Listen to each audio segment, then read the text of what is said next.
Assalamualaikum warahmatullahi wabarakatuh. Yang terhormat Bapak Ivan selaku dosen pengampu pada mata kuliah statistik dan teman-teman semua yang saya banggakan. Perkenalkan, kami dari kelompok 3 yang beranggotakan dengan saya sendiri, Putri Sokawati, Putri Hendiana, dan Reza Rizky Ramadhani. Pada pertemuan kali ini, kita akan membahas tentang populasi. Hal-hal yang akan kita bahas yaitu tentang definisi populasi, ciri-ciri populasi, faktor yang mempengaruhi, dan jenis-jenis populasi. Baik, apa yang Anda pahami tentang populasi? Yang pertama yang akan kita bahas yaitu tentang definisi populasi. Populasi merupakan keseluruhan dari objek penelitian yang memiliki karakteristik khas dan menjadi perhatian serta sumber data penelitian. Objek penelitian dapat berupa manusia, hewan, tumbuh-tumbuhan, gejala, nilai, peristiwa, sikap hidup, dan sebagainya. Definisi populasi menurut beberapa para ahli. Yang pertama, menurut Netra, populasi adalah keseluruhan individu yang bersifat general atau umum yang mempunyai karakteristik yang cenderung sama. Yang kedua, menurut Sugiono, populasi adalah wilayah generalisasi yang terdiri atas objek atau subjek yang memiliki kuantitas dan karakteristik tertentu yang ditetapkan oleh peneliti untuk dipelajari dan kemudian ditarik kesimpulannya. Dan yang ketiga, menurut Handayani, populasi adalah totalitas dari setiap elemen yang akan diteliti yang memiliki ciri yang sama, bisa berupa individu dari suatu kelompok, peristiwa, atau sesuatu yang akan diteliti. Populasi terdiri atas unsur sampling, yaitu unsur-unsur yang diambil sebagai sampel. Kerangka sampling adalah daftar semua unsur sampling dalam populasi sampling. Unsur sampling ini diambil dengan menggunakan kerangka sampling. Suatu sensus dilakukan untuk mendapatkan karakteristik populasi secara nyata. Karakteristik yang dimiliki oleh populasi dinamakan parameter. Bagi suatu karakteristik yang dimiliki sampel, nilai parameter adalah nilai harapannya. Dan yang selanjutnya yang akan kita bahas yaitu tentang ciri-ciri populasi.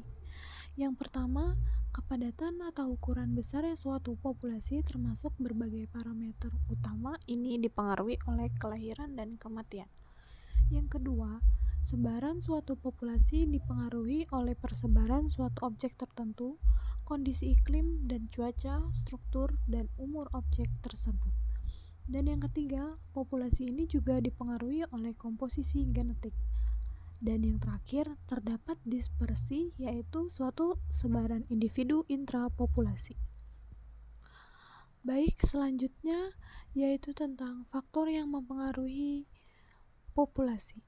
Yang pertama yaitu natalitas. Natalitas merupakan suatu kemampuan dari populasi untuk meningkatkan jumlahnya dengan cara berproduk. Secara umum, natalitas ini dinyatakan dalam bentuk angka seperti jumlah kelahiran dari individu kemudian dibagi dengan waktu. Natalis dibagi menjadi dua jenis. Yang pertama, natalitas maksimum. Natalitas maksimum adalah angka kelahiran maksimum dalam keadaan yang ideal di mana semua faktor ekologis diabaikan. Yang kedua, natalitas ekologi adalah angka kelahiran yang terjadi karena kondisi lingkungan yang spesifik. Yang kedua yaitu tentang mortalitas.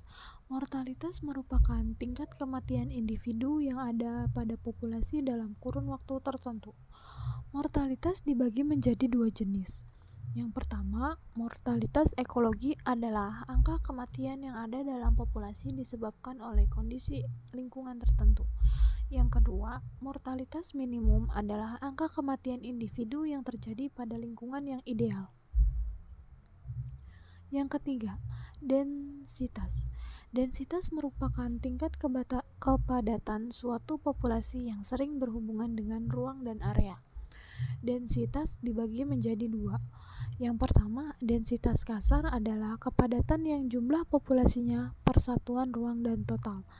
Densitas yang kedua yaitu densitas ekologi adalah jumlah kepadatan populasi per satuan habitatnya. Dan yang terakhir yang akan kita bahas yaitu jenis-jenis populasi. Populasi berdasarkan keadaannya, yang pertama populasi homogen. Populasi dikatakan homogen apabila unsur-unsur dari populasi yang diteliti memiliki sifat-sifat yang relatif seragam satu sama lain. Yang kedua, populasi heterogen. Populasi dikatakan heterogen apabila unsur-unsur dari populasi yang diteliti memiliki sifat-sifat yang relatif berbeda satu sama lain. Karakteristik seperti ini banyak ditemukan dalam peneliti. Populasi berdasarkan ukurannya. Yang pertama, populasi tak terhingga. Populasi dikatakan tak terhingga bila mana anggota populasi dapat diperkirakan atau diketahui secara pasti jumlahnya. Dengan kata lain, jelas batas-batasnya secara kuantitatif. Yang kedua yaitu populasi tak terhingga. Populasi dikatakan tak terhingga bila mana anggota populasinya tidak dapat diperkirakan atau tidak dapat diketahui jumlahnya. Dengan kata lain, batas-batasnya tidak dapat ditentukan secara kuantitatif. Populasi berdasarkan perbedaan lain. Yang pertama, populasi target yaitu suatu jenis populasi yang telah ditentukan sesuai dengan masalah penelitian. Yang kedua, populasi survei yaitu suatu jenis populasi yang diliput dalam penelitian yang dilaksanakan. Mungkin itu saja yang dapat kami sampaikan, kurang lebihnya mohon maaf dan terima kasih untuk teman-teman semua dan Pak Ivan selaku dosen pembimbing mata kuliah statistik. Wassalamualaikum warahmatullahi wabarakatuh.